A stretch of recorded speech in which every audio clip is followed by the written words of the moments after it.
of layout enough. It's extremely expensive. The bigger the DOM, the more expensive the layout. If you change something, we're probably going to have to recalculate a lot of the document. So we really want to avoid that where we can. So layout is a big deal, as we'll see in a little bit. Okay, so we have those boxes. Sidestep for a little bit of terminology for a rasterizer. Now, those boxes are effectively vector shapes. They're not actually sort of mapped to pixels yet.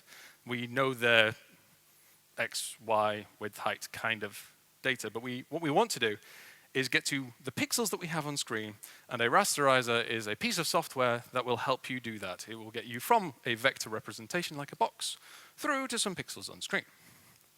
Step back in to, oh, actually do the rasterizer thing a bit more. Right, if you and I were to sit down and make a rasterizer, this is what we would include.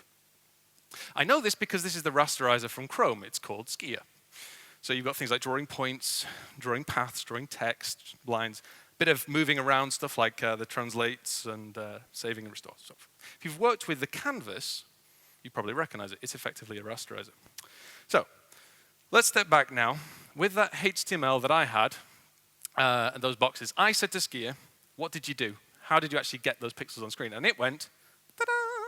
And I said, that's a bit too quick, Skier. I need an instant replay. So as we step through each of these individual calls, you'll see the picture building up behind me. We're adding the text. We go through, we draw some paths with the box shadows, clip some stuff, draw a picture of me, restore, translate, restore, we're done. Now, DevTools is going to show you this as paint. Okay?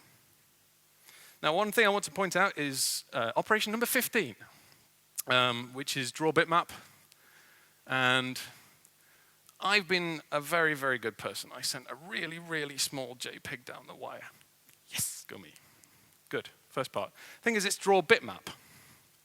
It's not draw JPEG, or draw ping, or draw GIF. GIF, GIF, GIF. GIF, hands up for GIF. Hands up for GIF. You're wrong. They're not graphics, are they? All right?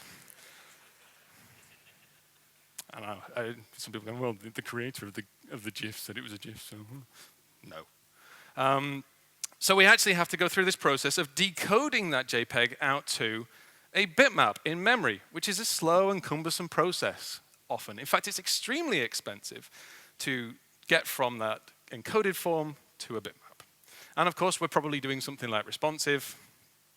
So what we're going to do is we're going to resize images down. DevTools again, if you spin down those paint records, you'll see image decodes and